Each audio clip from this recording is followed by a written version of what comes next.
ناظرین کرام، پیارے آقا حضرت محمد مصطفیٰ صلی اللہ علیہ وآلہ وسلم نے فرمایا، فجر کی نماز کے بعد 3 مرتبہ قرآن کریم کی یہ سورت پڑھ لو۔ جو بھی پڑھے گا اللہ تبارک و تعالی اسے رزق کی تنگی، ہر طرح کی بیماری اور آنے والی پریشانیوں سے بچائے گا۔ ناظرین کرام، یہ سورت بہت ہی زیادہ برکتوں والی سورت ہے۔ اللہ تبارک و تعالی نے اس سورہ مبارکہ میں بہت زیادہ برکت اور شفا رکھی ہے۔ جو شخص بھی فجر کی نماز کے بعد یہ سورت صرف 3 مرتبہ پڑھ لے گا تو اللہ تعالیٰ اس شخص کو ہر قسم کی پریشانیوں سے، ہر قسم کی بیماری سے، آنے والی مشکلات سے محفوظ فرمائے گا، اور اللہ تبارک و تعالیٰ اس شخص کے گھر پر اپنی رحمتیں اور برکتیں نازل فرمائے گا۔ اللہ پاک اس شخص کی تنگ دستیوں کو بھی دور کر دے گا۔ اس شخص کی جتنی بھی مالی پریشانیاں ہوں گی، اس شخص کی جتنی بھی مشکلات ہوں گی، بڑی سے بڑی پریشانی کو اللہ تبارک و تعالی ختم کر دے گا اور اس کے لیے رزق اور دولت کے سارے دروازے کھول دے گا۔ ناظرین کرام، قرآن کریم کی وہ نہایت ہی بابرکت سورہ مبارکہ یہ ہے۔ بسم اللہ الرحمن الرحیم۔ ناظرین کرام، ایک عورت آئی اور کہنے لگی، یا رسول اللہ صلی اللہ علیہ وآلہ وسلم، میرے شوہر نے مجھے طلاق دے دی ہے، اور طلاق بھی زمانہ جاہلیت کی، کہ تو میرے لیے میری ماں کی طرح ہے۔ اور اس پر جو طلاق پڑتی تھی وہ ایسی طلاق تھی کہ کسی بھی صورت رجوع ممکن نہیں ہوتا تھا۔ جب اس کے شوہر نے اس کو طلاق دی تو وہ بہت پریشان ہو کر اللہ کے نبی صلی اللہ علیہ وآلہ وسلم کے پاس حاضر ہوئی۔ اللہ کے نبی صلی اللہ علیہ وآلہ وسلم گھر پر تھے۔ حضرت اماں عائشہ صدیقہ رضی اللہ تعالی عنہا ان کی کنگھی کر رہی تھی۔ وہ عورت کہنے لگی، یا رسول اللہ صلی اللہ علیہ وآلہ وسلم، میرے خاوند اس نے مجھے طلاق دے دی ہے اور کہہ دیا کہ تو میرے لیے میری ماں کی طرح ہے۔ اللہ کے رسول صلی اللہ علیہ وآلہ وسلم، اب کیا حکم ہے؟ تو اللہ کے نبی صلی اللہ علیہ وآلہ وسلم نے کہا، خولا، اب تو اس کے لیے حرام ہو گئی ہے۔ حضرت خولا عرض کرنے لگی، یا رسول اللہ صلی اللہ علیہ وآلہ وسلم، آپ نظر ثانی کریں، کیونکہ وہ میرے بچوں کا باپ ہے، اور اب میرے ماں باپ مر چکے ہیں، میں کس کے سہارے جیوں، اور میرے بچے ابھی چھوٹے ہیں، انہیں کہاں سے پالوں؟ تو اللہ کے نبی صلی اللہ علیہ وآلہ وسلم نے پھر سے کہا، خولا، اب کام ختم ہو چکا ہے، تو اب اس کے لیے حرام ہے۔ اس نے پھر عرض کی، یا رسول اللہ صلی اللہ علیہ وآلہ وسلم، آپ نظر ثانی کریں، میرے بچے ابھی چھوٹے ہیں اور میرے ماں باپ بھی مر چکے ہیں، میں اور میرے بچے کس کے سہارے جئیں گے؟ جب خولا نے تیسری مرتبہ پھر فریاد کی تو اللہ کے رسول صلی اللہ علیہ وآلہ وسلم خاموش ہو کر بیٹھ گئے۔ جب اس نے دیکھا کہ اللہ کے نبی صلی اللہ علیہ وآلہ وسلم بھی میری نہیں سن رہے تو اس نے کہا، اچھا آپ نہیں سنتے ہیں تو میں آپ کے رب کو سناتی ہوں۔ اور پھر خولا نے آسمان کی طرف ہاتھ اٹھائے اور کہا، اے میرے رب، میرے چھوٹے چھوٹے بچے ہیں، اگر میں انہیں اپنے پاس رکھوں تو ان کی روٹی کہاں سے کھلاؤں، اور اگر اپنے شوہر کے پاس رکھوں تو ان کی پرورش کون کرے گا؟ تربیت تو ماں کرتی ہے۔ اے میرے رب، تو اپنے نبی صلی اللہ علیہ وآلہ وسلم کی زبان مبارک پر میرے حق میں فیصلہ اتار دے۔ ابھی اس کے ہاتھ نیچے نہیں آئے تھے کہ اللہ کے نبی صلی اللہ علیہ وآلہ وسلم پر وحی طاری ہوئی، اور جب وحی ختم ہوئی تو آپ صلی اللہ علیہ وآلہ وسلم نے اپنی آنکھیں کھولی اور مسکرا پڑے اور کہا، خولا مبارک ہو، اللہ تبارک و تعالی نے تیرے حق میں فیصلہ دے دیا ہے، اور اللہ نے اسے حدیث کا حصہ نہیں بنایا بلکہ قرآن کا حصہ بنایا، تاکہ قیامت تک ہر لڑکی پڑھے اور دیکھے کہ اللہ سے تعلق رکھنے والی عورتوں کے لیے اللہ یوں فیصلے اتارتا ہے، یہاں تک کہ اپنے قانون بھی بدل دیتا ہے۔ اس وقت جو وحی نازل ہوئی اس کا ترجمہ اس طرح ہے، بے شک اللہ نے عورت کی بات سنی جو تم سے اپنے شوہر کے معاملے میں بحث کرتی ہے اور اللہ سے شکایت کرتی ہے، اور اللہ تم دونوں کی گفتگو سن رہا ہے، بے شک اللہ سنتا اور دیکھتا ہے۔ اللہ نے خولا کو بڑی عزت دی اور صرف ایک آیت ہی نہیں بلکہ پورے 2 رکوع اتارے، اور اللہ نے کہا، ہاں ہاں میرے محبوب، جب آپ اور خولا آپس میں تکرار کر رہے تھے آپ انکار کر رہے تھے، وہ ہاں کروا رہی تھی۔ میں خود تم دونوں کی عدالت میں موجود تھا۔ اس نے مجھے اپنا دکھ سنایا اور میں نے خلا کے حق میں فیصلہ دے دیا اور ایسی طلاق کو باطل کر دیا۔ اس کا جرمانہ یہ رکھ دیا کہ غلام آزاد کرو یا 60 مسکینوں کو کھانا کھلا دو تو بیوی حلال ہو جائے گی۔ چنانچہ حضور صلی اللہ علیہ وآلہ وسلم نے خلا سے کہا، خلا جاؤ اپنے شوہر سے کہو کہ ایک لونڈی یا غلام آزاد کرے یا 60 مسکینوں کو کھانا کھلا دے۔ تو حضرت خلا نے عرض کیا، یا رسول اللہ صلی اللہ علیہ وآلہ وسلم، وہ تو غریب و نادر آدمی ہیں، ان سے تو یہ کچھ بھی ممکن نہیں ہے۔ رسول اللہ صلی اللہ علیہ وآلہ وسلم نے فرمایا، اچھا ان سے کہو کہ المنذر بن قیس رضی اللہ تعالی عنہ کو بلا لائیں اور ان سے کھجوریں لے کر 60 مسکینوں میں تقسیم کر دیں۔ خلا حضور صلی اللہ علیہ وآلہ وسلم کو سلام کر کے رخصت ہوئی۔ گھر پہنچی تو دروازے پر شوہر کو منتظر پایا۔ بےتابی سے پوچھا، کہو خلا کیا ہوا؟ جواب دیا، آپ خوش نصیب ہیں۔ رسول اللہ صلی اللہ علیہ وآلہ وسلم کا ارشاد ہے کہ المنذر بن قیس کو ساتھ لیتے آؤ اور ان سے کھجوریں لے کر 60 مساکین میں صدقہ کریں۔ ایسا ہی ہوا۔ حضرت اوس رضی اللہ تعالی عنہ نے اپنی اس قسم یا زہاد کا کفارہ ادا کر دیا۔ سبحان اللہ۔ ناظرین کرام، حضرت عائشہ رضی اللہ تعالی عنہ کی ایک کنیز تھی جن کا نام حضرت بریرہ رضی اللہ تعالی عنہ تھا۔ پہلے یہ کسی اور کی کنیز تھی اور حضرت عائشہ رضی اللہ تعالی عنہ نے اس کا نکاح حضرت مغیث رضی اللہ تعالی عنہ سے کر دیا تھا۔ چونکہ اصول یہ ہے کہ اگر آقا اپنی باندی کی کسی سے شادی کر دیں تو آقا کو اپنی باندی سے اجازت لینے کی ضرورت نہیں ہوتی، اس لیے کہ یہ اس کی ملکیت ہوتی ہے۔ چنانچہ حضرت بریرہ رضی اللہ تعالی عنہ کا نکاح حضرت مغیث رضی اللہ تعالی عنہ سے کروا دیا گیا اور حضرت مغیث رضی اللہ تعالی عنہ کو پسندیدہ شخصیت نہیں تھے بلکہ سیاہ فام تھے، اور حضرت بریرہ رضی اللہ تعالی عنہ حسین و جمیل خاتون تھی۔ اس حالت میں ان کا نکاح ہو گیا۔ ایک دن حضرت عائشہ صدیقہ رضی اللہ تعالی عنہ نے چاہا کہ ان کو آزاد کر دیں۔ چنانچہ حضرت عائشہ رضی اللہ تعالی عنہ نے ان کو آزاد کر دیا۔ شریعت کا حکم یہ ہے کہ جب کوئی کنیز آزاد ہو جائے، اس کا نکاح پہلے سے کسی کے ساتھ ہو چکا ہو تو اس کو آزادی ہے کہ وہ اپنے شوہر کے ساتھ نکاح کو برقرار رکھے یا پھر نکاح کو ختم کر دے اور پھر کسی اور سے نکاح کر لے۔ جب حضرت بریرہ رضی اللہ تعالی عنہ آزاد ہوئیں تو شریعت کے مطابق ان کو بھی تنسیخ نکاح کا اختیار مل گیا اور ان سے کہا گیا کہ اگر تم چاہو تو مغیث رضی اللہ تعالی عنہ سے نکاح برقرار رکھو اور اگر چاہو تو نکاح ختم کر دو۔ تو انہوں نے فوراً کہہ دیا کہ میں مغیث رضی اللہ تعالی عنہ کے ساتھ نہیں رہتی اور اپنے نکاح کو منسوخ کر دیا۔ اب چونکہ مغیث رضی اللہ تعالی عنہ کو ان سے بہت محبت تھی، حضرت عبداللہ بن عباس رضی اللہ تعالی عنہ فرماتے ہیں کہ وہ منظر مجھے ابھی تک نہیں بھولتا کہ حضرت مغیث رضی اللہ تعالی عنہ مدینہ کی گلیوں میں اس طرح گھوم رہے ہیں کہ ان کی آنکھوں سے آنسو بہہ رہے ہیں اور حضرت بریرہ رضی اللہ تعالی عنہ کی خدمت میں کہہ رہے ہیں اور ان کو اس پر راضی کرنے کی کوشش کر رہے ہیں کہ خدا کے لیے اپنے اس فیصلے کو تبدیل کر لو اور دوبارہ مجھ سے نکاح کر لو، مگر حضرت بریرہ رضی اللہ تعالی عنہ مانتی ہی نہیں تھی۔ آخر کار حضرت مغیث رضی اللہ تعالی عنہ حضور صلی اللہ علیہ وآلہ وسلم کی خدمت میں حاضر ہوئے اور عرض کیا، یا رسول اللہ صلی اللہ علیہ وآلہ وسلم، میرے ساتھ ایسا معاملہ پیش آیا ہے کیونکہ میرا ان سے بہت گہرا تعلق ہے اور اتنا عرصہ ساتھ گزارا ہے، اب وہ میری بات نہیں مان رہے، آپ ہی ان سے میری سفارش فرمائیں۔ آپ صلی اللہ علیہ وآلہ وسلم نے حضرت بریرہ رضی اللہ تعالی عنہ کو بلایا اور فرمایا، اگر تم اپنے اس فیصلے سے رجوع کر لو تو اچھا ہوگا، اس لیے کہ وہ تمہارے بچے کے باپ ہیں، بیچارے اتنے پریشان ہیں۔ حضرت بریرہ رضی اللہ تعالی عنہ نے فوراً سوال کیا، یا رسول اللہ صلی اللہ علیہ وآلہ وسلم، آپ یہ فرما رہے ہیں کہ رجوع کر لو، یہ آپ کا حکم ہے یا پھر مشورہ؟ اگر آپ کی طرف سے یہ حکم ہے تو بے شک سر تسلیم خم ہے اور میں ان کے ساتھ دوبارہ نکاح کو تیار ہوں۔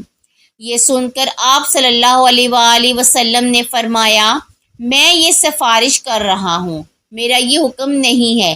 حضرت بریرہ رضی اللہ تعالی عنہ نے سنا کہ یہ نبی کریم صلی اللہ علیہ وآلہ وسلم کا حکم نہیں بلکہ صرف سفارش اور مشورہ ہے، تو فوراً فرما دیا، یا رسول اللہ صلی اللہ علیہ وآلہ وسلم، اگر یہ مشورہ ہے تو اس کا مطلب یہ ہے کہ مجھے آزادی ہے کہ قبول کروں یا پھر نہ کروں، لہٰذا میرا فیصلہ یہی ہے کہ اب میں دوبارہ ان کے پاس نہیں جاؤں گی۔ چنانچہ حضرت بریرہ رضی اللہ تعالی عنہ ان کے پاس نہیں گئی اور ان سے علیحدگی اختیار کر لی۔ آپ صلی اللہ علیہ وآلہ وسلم نے سفارش اس لیے کی کیونکہ آپ جانتے تھے کہ حضرت مغیث کے اندر سوائے صورت یعنی وہ سیاہ فام ہے، اس کے علاوہ کوئی خرابی نہیں۔ اگر یہ ان کی بات مان لیں گی اور دوبارہ ان کے نکاح میں آ جائیں گی تو ان کو اجر و ثواب بہت ہوگا، اس لیے کہ اس نے اللہ تبارک و تعالیٰ کے ایک نیک بندے کی خواہش کو پورا کیا۔ اس واسطے آپ صلی اللہ علیہ وآلہ وسلم نے سفارش کر دی، لیکن جب انہوں نے سفارش کو قبول نہیں کیا تو حضرت محمد صلی اللہ علیہ وآلہ وسلم نے قیامت تک آنے والی امت کو یہ سبق دیا کہ مشورے کو بھی یہ نہ سمجھو کہ دباؤ ڈالا جا رہا ہے یا لازمی کیا جا رہا ہے، بلکہ مشورے کا حاصل صرف توجہ دلانا ہے۔ اب دوسرے کو اختیار ہے، وہ چاہے اسے قبول کرے یا پھر نہ کرے۔ سبحان اللہ۔ ناظرین کرام، نبی کریم صلی اللہ علیہ وآلہ وسلم نے فرمایا، جو شخص فجر کی نماز کے بعد قرآن کریم کی یہ بابرکت صورت 3 مرتبہ پڑھے گا، اللہ تبارک و تعالیٰ اس کے رزق میں آنے والی تنگی اور پریشانیوں بیماریوں کو دور کر دے گا۔ یعنی فجر کی نماز کے بعد بس قرآن پاک کی یہ 3 صورتیں پڑھ لو، انشاءاللہ اللہ پاک آپ کی ہر قسم کی پریشانی، چاہے کتنی ہی بڑی سے بڑی ہی پریشانی، مشکل اور بیماری کیوں نہ ہو، اللہ تبارک و تعالیٰ انہیں ختم کر دے گا اور آپ پر رزق اور دولت کی بارش فرمائے گا۔ اللہ پاک آپ کو اتنا نوازے گا کہ آپ کی 7 نسلیں آباد ہو جائیں گی۔ جان لیجئے کہ یہ سورہ مبارکہ بہت زیادہ برکت والی صورت ہے۔ اللہ پاک نے اس صورت میں بے تحاشا برکتیں رکھی ہیں۔ جو شخص بھی یہ چاہتا ہے کہ اس پر دولت اور رزق کی بارش ہو، اس کی تنگ دستیوں کا، اس کی ہر قسم کی پریشانیوں کا، ہر قسم کی مشکلات کا خاتمہ ہو جائے، تو وہ قرآن کریم کی یہ 3 صورتیں پڑھ لے، انشاءاللہ اس کی ہر قسم کی پریشانی، ہر قسم کی بیماری، کتنی ہی لا علاج بیماری ہی کیوں نہ ہو، اس عمل کی برکت سے پلک جھپکتے ہی ختم ہو جائے گی۔ فرشتے خود دولت لے کر آئیں گے۔ جان لیجئے کہ آپ صلی اللہ علیہ وآلہ وسلم نے فرمایا کہ اگر آپ نے یہ صورتیں باقاعدگی سے پڑھنا شروع کر دیں تو آپ کے گھر، آپ کے بچوں، آپ کے رشتہ داروں، آپ کے گھر والوں سب کا تحفظ ہو جائے گا اور زندگی پرسکون اور آرام دہ بن جائے گی۔ ناظرین کرام، اگر آپ بے تحاشا دولت چاہتے ہیں، تنگ دستیوں کو ختم کرنا چاہتے ہیں، ہر طرح کی کامیابی چاہتے ہیں، ہر طرح کی بیماریوں سے نجات چاہتے ہیں، ہر طرح کے دشمنوں سے حفاظت چاہتے ہیں، تو بس فجر کی نماز کے بعد یہ 3 صورتیں پڑھ لیں۔ جان لیجئے کہ حضرت عقبہ بن عامر رضی اللہ تعالی عنہ فرماتے ہیں کہ مجھے رسول اللہ صلی اللہ علیہ وآلہ وسلم نے حکم دیا، ہر نماز کے بعد معوذات پڑھا کرو۔ معوذات سے مراد 3 صورتیں ہیں، قل هو اللہ احد، قل اعوذ برب الفلق، قل اعوذ برب الناس۔ مان لیجیے کہ یہ 3 صورتیں مل کر آپ کو ہر قسم کی برائی، تنگی، ہر قسم کی رزق دولت کی پریشانیوں سے، ہر طرح کی بیماریوں سے بچائیں گی۔ بس فجر کی نماز کے بعد قرآن پاک کی یہ 3 بابرکت صورتیں پڑھ لینی ہے، انشاءاللہ اللہ پاک آپ کو ہر قسم کی پریشانی، ہر قسم کی بیماری سے، ہر قسم کی مشکلات سے، تنگ دستیوں سے حفاظت فرمائے گا، آپ پر اس دولت کے ڈھیر لگا دے گا، آپ پر بھی، آپ کے گھر والوں پر بھی اپنی بے تحاشا رحمتیں اور برکتیں نازل فرمائے گا۔ اللہ پاک آپ کو بے تحاشا دولت عطا فرمائے گا، اتنا رزق عطا فرمائے گا کہ آپ خود بھی حیران رہ جائیں گے۔ ناظرین کرام، قرآن کریم کی یہ 3 صورتیں بہت زیادہ برکت والی صورتیں ہیں۔ ان صورتوں کو بہت زیادہ اہمیت دی جاتی ہے۔ جان لیجیے کہ سورۃ ناس اور سورۃ فلق کے حوالے سے آتا ہے کہ حضرت ابو سعید خدری رضی اللہ تعالی عنہ بیان کرتے ہیں کہ رسول اللہ صلی اللہ علیہ وآلہ وسلم جنات سے اور انسانوں کی نظر سے پناہ مانگا کرتے تھے، یہاں تک کہ سورہ فلق سورۃ ناس نازل ہوئی تو آپ صلی اللہ علیہ وآلہ وسلم نے ان صورتوں کو پڑھنا شروع کر دیا اور اس کے علاوہ دوسرے کلمات کو چھوڑ دیا۔ حضرت عابس جینی رضی اللہ تعالی عنہ سے روایت ہے کہ حضور صلی اللہ علیہ وآلہ وسلم نے فرمایا، اے ابن عابس، میں تمہیں وہ کلمات نہ بتاؤں جو شریر جنات اور نظر بد سے اللہ تعالیٰ کی پناہ طلب کرنے میں سب سے افضل ہیں۔ انہوں نے عرض کیا، یا رسول اللہ صلی اللہ علیہ وآلہ وسلم، کیوں نہیں، آپ ضرور بتائیے۔ آپ صلی اللہ علیہ وآلہ وسلم نے فرمایا، وہ کلمات یہ دونوں صورتیں ہیں، قل اعوذ برب الفلق، قل اعوذ برب الناس۔ سبحان اللہ۔ ناظرین کرام، یہ دو صورتیں ہر طرح کی پریشانیوں سے، مصیبتوں سے انسان کی حفاظت کرتی ہیں۔ ان صورتوں کی برکت سے بندہ اللہ تبارک و تعالیٰ کی حفظ و امان میں آ جاتا ہے۔ اس کے علاوہ جو تیسری سورہ مبارکہ ہے یعنی قل هو اللہ احد، اس کی فضیلت کے بارے میں ہر مسلمان بخوبی جانتا ہوگا۔ یہ سورہ مبارکہ ہے کہ جس کی برکت سے اللہ تبارک و تعالی رزق میں برکتیں ڈال دیتا ہے، مال دولت میں اضافہ کرتا ہے، اور اس سورہ مبارکہ کی برکت سے آپ پر، آپ کے گھر والوں پر اللہ تبارک و تعالی سلامتی نازل فرماتا ہے۔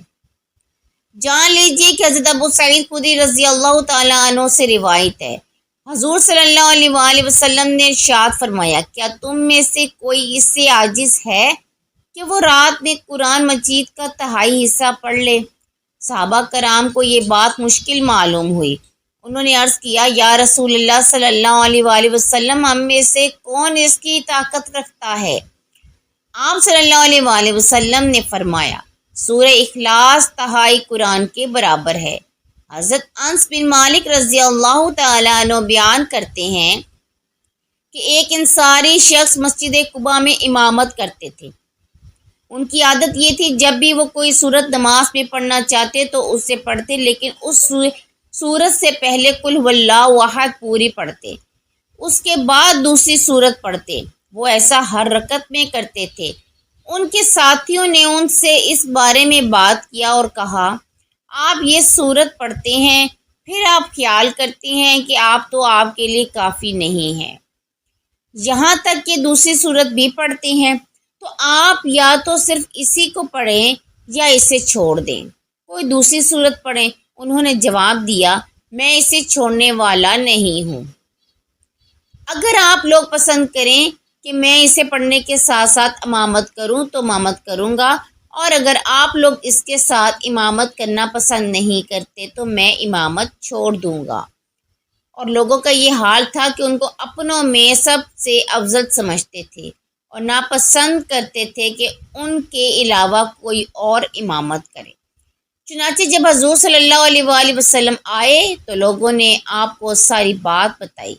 آپ صلی اللہ علیہ وآلہ وسلم نے فرمایا، اے فلاں، تمہارے ساتھی جو بات کہہ رہے ہیں اس پر عمل کرنے سے تمہیں کیا چیز روک رہی ہے، اور تمہیں کیا چیز اس پر ابھا رہی ہے کہ تم ہر رکعت میں اس سورت کو پڑھو؟ انہوں نے عرض کیا، اے اللہ کے رسول صلی اللہ علیہ وآلہ وسلم، میں اس سورت کو پسند کرتا ہوں کیونکہ اس میں اللہ کریم کی صفات کا ذکر ہے۔